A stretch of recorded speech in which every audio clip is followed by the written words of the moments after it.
That motto, you get what you pay for, is true sometimes, but I mean, I've paid for metal. I've paid for an axe. I got an axe. I have not paid for an axe that someone has hand sharpened. That's, you know, a craftsman has taken time to perfect. But right now it's not a sharp axe. I haven't paid for a sharp axe. I've paid for an axe. I got an axe. Now I'm turning it into a sharp axe.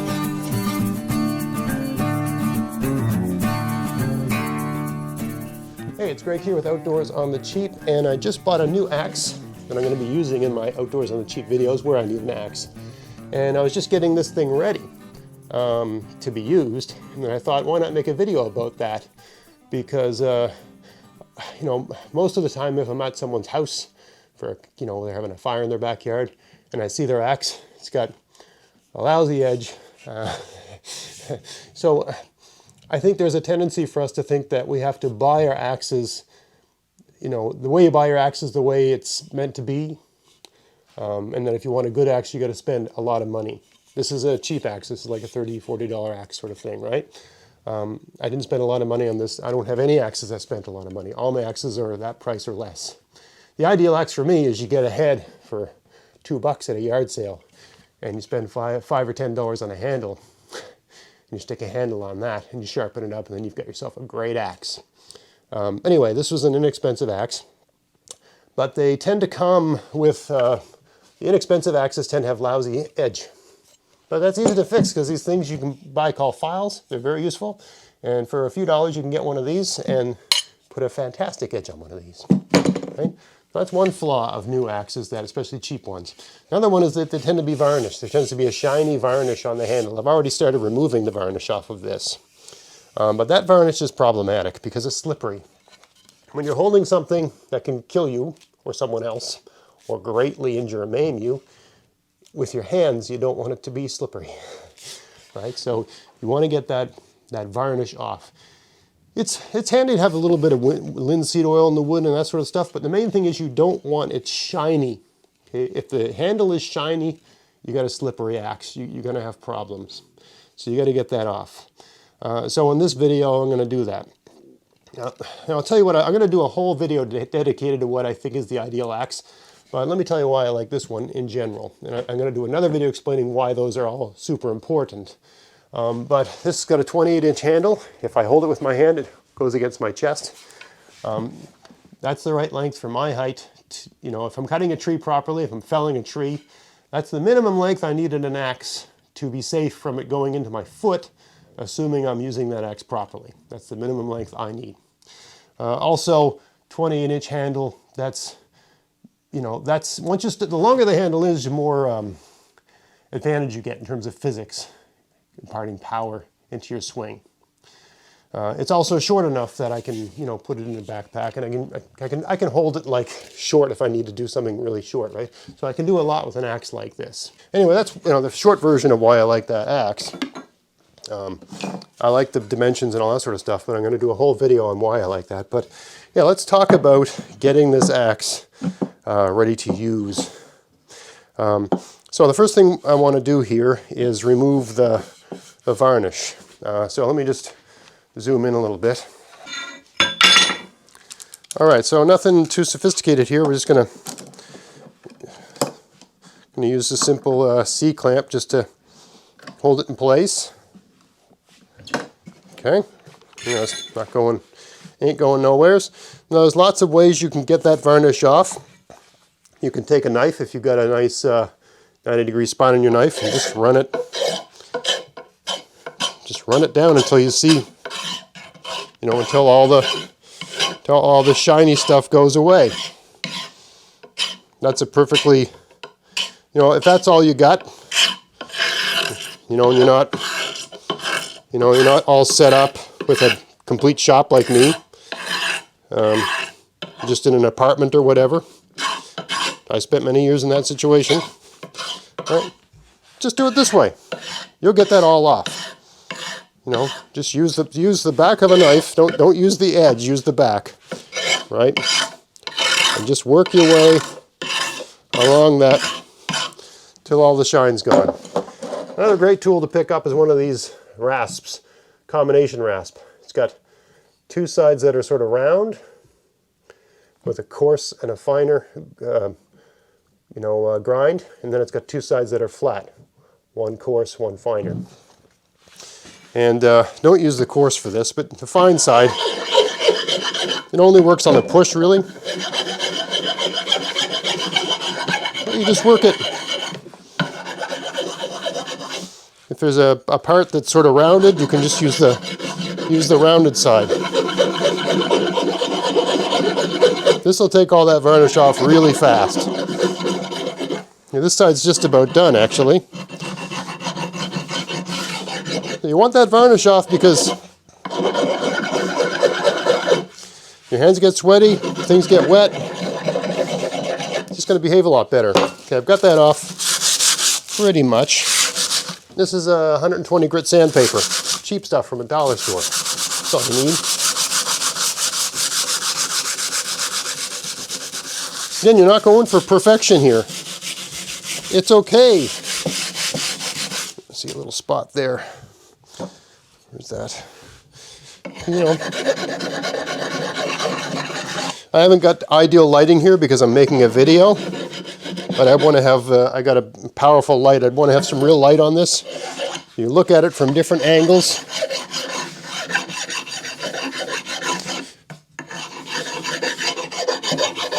So you can detect any sheen, any shininess, right? And that's what you want to remove. Anywhere where you see shininess, you want that gone.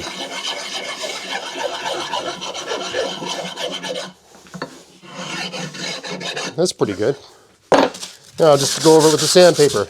You do the quick work with this. This just takes that off so fast. Same with using the back of a knife. Then you go over with sandpaper. Doesn't have to be worked down to a fine polish. Just handling it over time, you know, it'll become a bit smoother anyway. All right, that side's done. Again, I've already worked on this a little bit.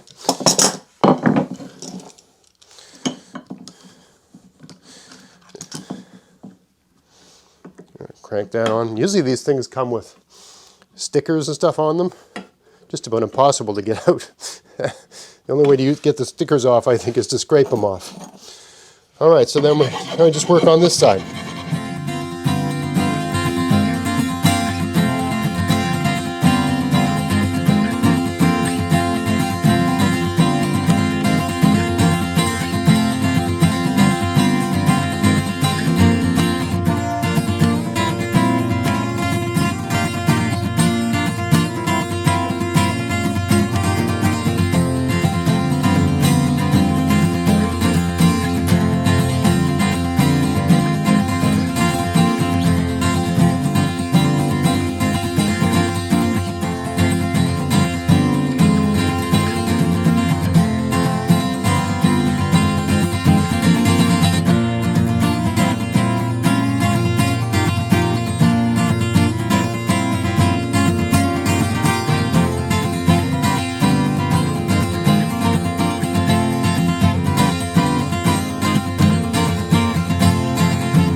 All right, I think I've got most of that off.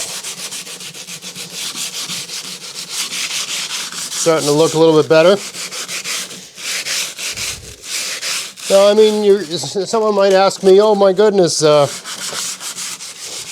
you remove the varnish, isn't the wood going to rot?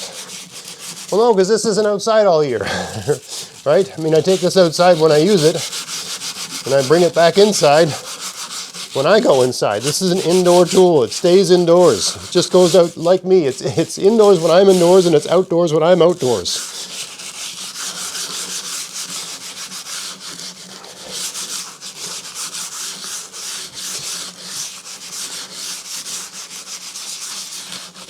That's pretty good. So I am going to treat this with some linseed oil and turpentine, but not today. All right, but so that will penetrate the wood and go in, right into it, right? Almost like a stain. You don't want, whatever if you're going to treat this with something, you do not want something that's paint-like or varnish-like. You want something that's more like a stain that'll go penetrate the wood and protect it in that sense, but it'll leave that surface not shiny. You don't want it shiny. All right, so I think we've got that good. I think I've got that the way we want it. Now, it's time to sharpen this thing. Now, when you're sharpening an axe, again, a vise is nice, right? So, it doesn't have to be anything special. This is just a C-clamp. You can get one of these for a couple $. Sure, you can get an expensive vise, but you don't need it. Okay, this is what they call an axe file. Usually, if you go to the hardware store and say, "Can I have an axe file?" Assuming the guy there isn't some punk kid that doesn't know anything, you can get an axe file. So, depending on how much material you want to take off, this can be a lot of work. I'm kind of happy with the shape of this blade here. Sometimes the profile of an axe blade is less than ideal. What am I trying to say here? Let me get a piece of paper. Sometimes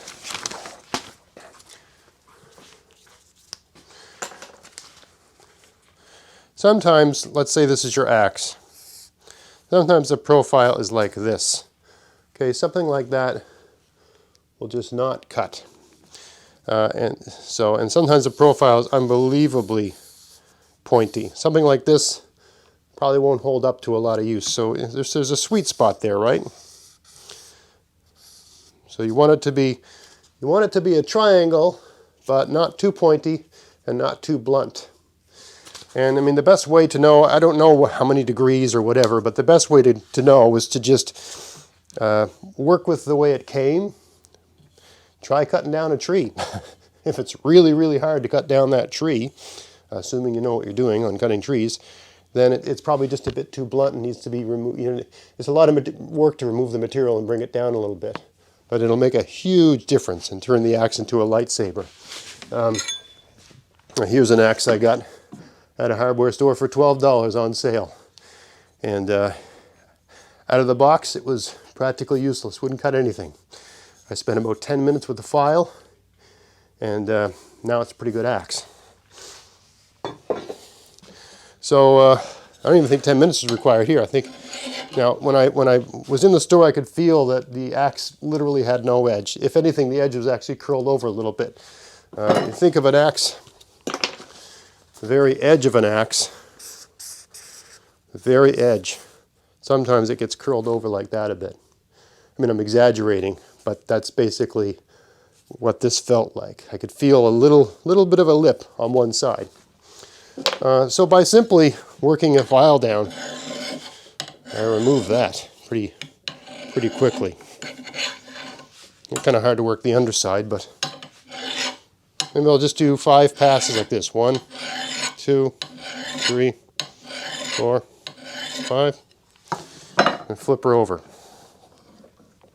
And I get a new axe, they're never any good if they're cheap. They're never any good right out of the box. I'll tell you that right now. It's very rare.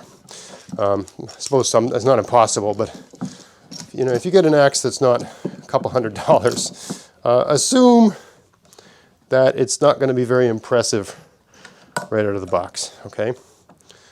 But understand that you don't have to do much to make that axe work great. It's usually all about the edge. Look at that way too. You can see I'm pushing towards the blade. You're just less likely to get a burr that way. You don't have to. And when you're working with your file, you should feel it sort of grab. I'm not pushing down really hard here. I'm just pushing enough to maintain content. You can feel when it's grabbing. Yeah, I can feel that. And you're always filing on the push. Don't go, that's a waste of time. It only goes one way, okay? They only work one way. I can see this working on the metal. Of course, I've got machines that I can do this with. I'm showing you the file way because my guess is that's what you've got. Now you want to go to a finer file. Because basically using my hands, that feels sharp to me. So now I'm using a finer file. Now this file is basically worn out in the middle. So there's only a little bit of this file that's any good anymore. Basically the first, you can just tell by the feel with many files, the first inch or so of this file is not worn out yet. So that's all I got. So I'm cutting on the push. It sounds like I'm doing both, but basically I'm just pushing and drawing back. Push, draw back. Being very careful not to cut myself, given that my finger's so close to this blade.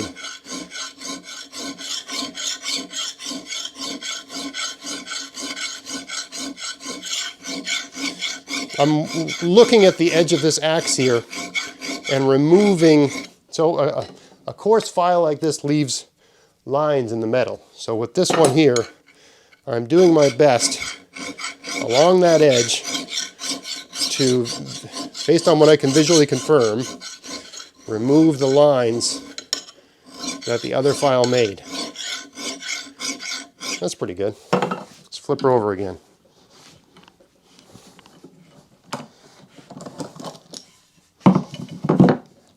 Because we haven't used the finer file on this side yet, right? Let's get that over a bit more.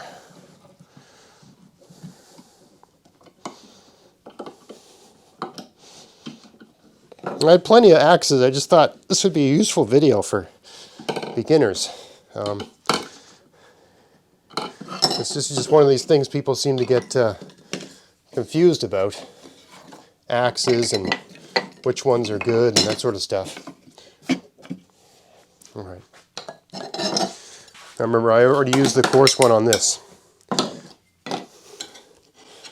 That motto, you get what you pay for, is true sometimes, but I mean, I've paid for metal.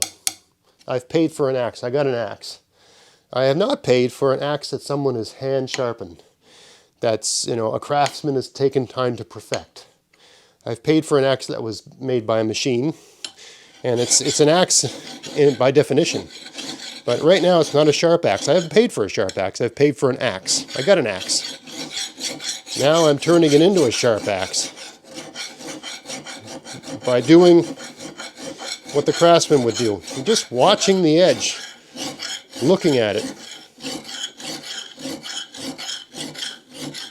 improving it, making it sharp.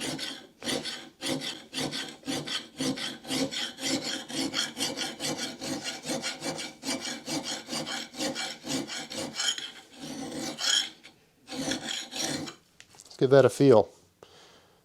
All right. That's sharp. That's knife edge sharp. Okay, now we got it to that point. Now the next thing you want to do, I mean, some people don't go to the stage, but the more refined the edge is on the axe, the longer it'll stand up, the longer it'll last. To me, this is just, you know, that sandpaper you'd use for bodywork on a car. You can buy it in these big sheets. You cut them in strips and you glue them onto a piece of wood like this. I get 320 on this side, 320 grit, and 600 grit on this side. Okay, you buy a little, you know, package of that sort of stuff. It'll last you years. Get that wet. Just going to take that to that edge. Using big circles. Not pushing too hard. Just going easy. Usually in my head I'm counting 1, 2, 3, 4, you know, that sort of thing. Count to, like, you know, 20. Of course, I'm talking to you now, so I have no idea where I am. But I establish a form of motion, and I count. You know, once I've hit that number, whatever number I get to, when I sort of can feel and observe that I've polished it up really good, I think I'm there now. I'm just matching the contour of the edge, right? Now I'll flip that over. Do the other side.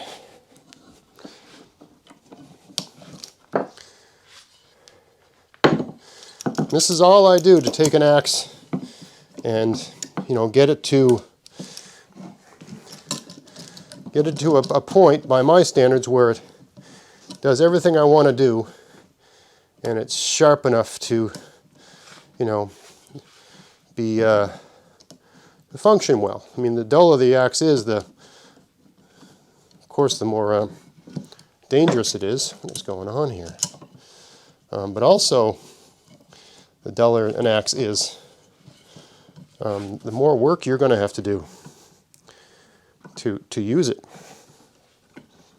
right? If it's dull. You're going to swing harder, you're going to get exhausted, you're at more risk for lots of things, but also you're just going to, you know, if you've hiked all day and you need X number of trees to make a fire or whatever, you only got so much energy. So you don't want to be working any harder than you have to. You're better off putting in the time in your shop or wherever, right? Even if it's in your apartment and sitting on the floor in front of the television. I've definitely been in that situation in my younger years, sharpening stuff and getting ready, right? Put in the time when you're sitting in front of the television, watching Outdoors on the Cheap on YouTube, so that you've got a really good functioning tool when you get out in the woods. Now again, some guys just stop at the point where they're using the coarse file. I think it's worthwhile to do the extra bit. Okay, so that's 300. Now I'm going to go to the 600. And each step of this, I can see a difference in the metal, in the way it looks. Also just in the way it feels against this sharpening implement I'm using. You can sort of feel bumps. It feels smooth now. So I've got a nice, sharp, smooth edge. That's good. I can feel that.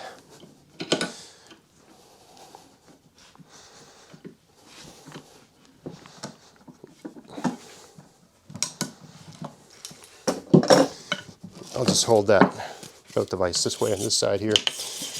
Give that a quick. Main thing is you don't want it rocking around. You want it clamped. I'm not applying a lot of pressure here, so it's okay to not use a vise.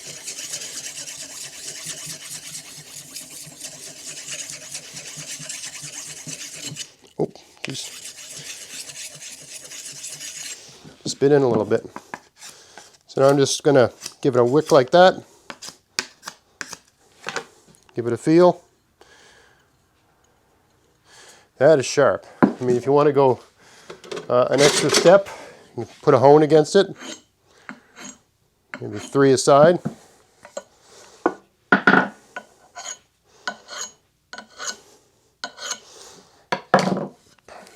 All right. I think this axe is ready for action.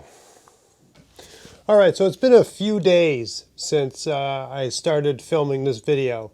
And the day I did all that work on the axe, I took it out and used it that afternoon. I filmed a whole bunch of footage, but for various reasons, none of that footage is usable. I did not have the microphone set up properly, but that's fine. The whole point is that what I want to explain here is that, you know, getting your axe the way it needs to be to work well is a process of, you know, adjust it, sharpen it, do what you can to get it to the way you think it should work, and then go try it out and then make some adjustments. So I went out, I split some wood, I tried doing some, you know, close-up work, you know, doing this sort of stuff, you know, having the, you know, trying to do nimble work, right, where I'm trying to manipulate the axe up close. I cut down a tree doing heavy work, right, I split some stuff, I tried to do a number of different tasks. Basically the 3 main tasks you would use an axe for: splitting, doing close-up work that requires a nimble axe, and chopping down a tree. And based on my experience of doing that, I made a couple little adjustments to this. So I'll explain that. Number 1, the handle, where it met the axe, was too wide. So the amount of wood that was on this handle, on this axe, it actually came out past the profile of the head of the axe. There was, like, on either side of the head of the axe, there was about 3/16 of an inch, so let's say 3 millimeters, give or take, beyond the metal, right? So this handle was wider than the head of the axe by about 3 millimeters, 3/16 of an inch. So what I did was I brought it in here, and using a chisel, I just started right here and just worked my way down. And doing some up close work with a chisel, right? I just gradually worked away until it removed all that material, right?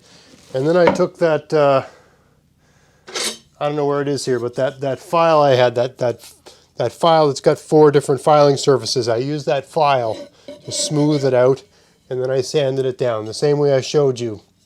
That same process for taking the sheen off the metal, right? So I used a chisel to remove the bulk of the material. You could do that with a bushcraft knife. Of course, the chisel's a finer tool.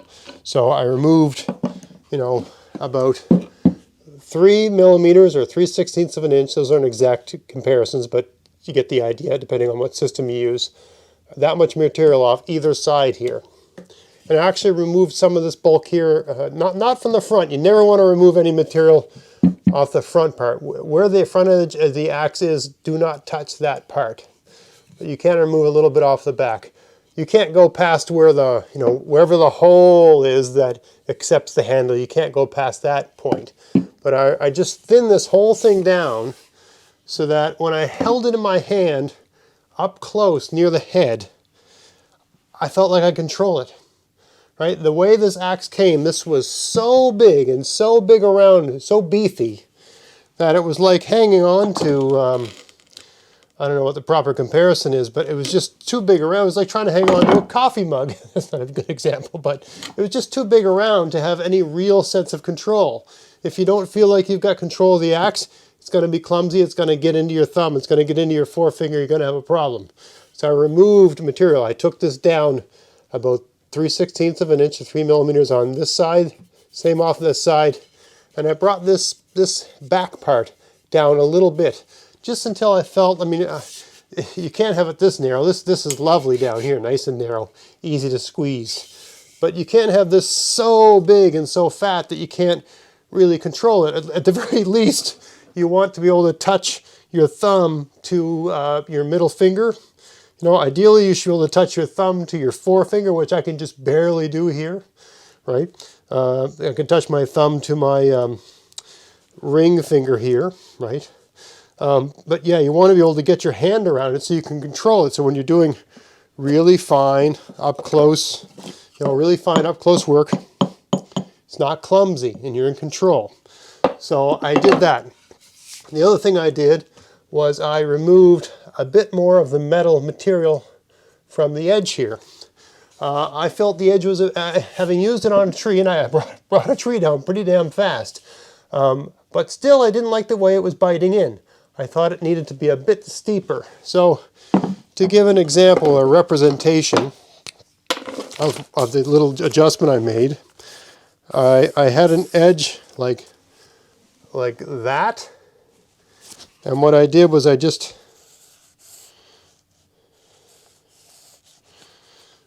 made it a bit more like that. I don't know if you can see that. I removed, right? I removed some material. I just made it a bit steeper, right? And then just filed down this part here and filed down this part here. I basically went from having something like this to having something, I mean, this is an exaggeration, but you know, I went from this to something a little steeper, that's all. Right? I just made it a little bit steeper. I don't know if you can see, but the shiny part, initially I sort of filed it to there and I just brought it back to there. If that makes any sense at all. It just made the angle a little steeper, and then I polished it all up and used all those different grits and did all that sort of stuff, just to make it slightly steeper so it would bite in a little bit better. I just didn't like the way it was biting in. Mainly the difference was it was blowing, you know, cutting down the tree, no problem. But it was when I was doing this up close kind of work, I didn't like the way it was working. It wasn't nimble enough. Of course, it's never going to be as fine and sharp as a hatchet because it needs to be able to withstand the heavy blow of chopping down a tree.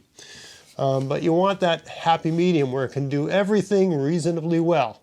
It can split it can fell, it can limb, and it can do nimble carving reasonably well. Right? The more powerful the axe is for cutting down trees, you're going to lose some of that nimbleness.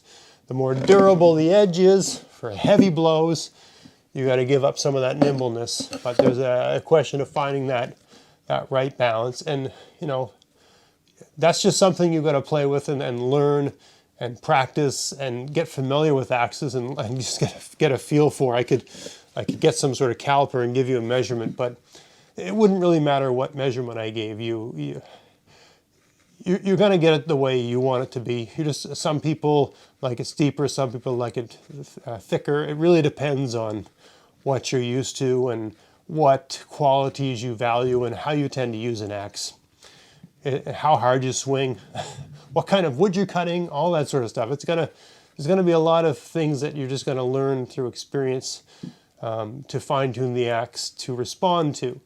The main point is that the way the axe comes out of the box doesn't have to be the way you are stuck with.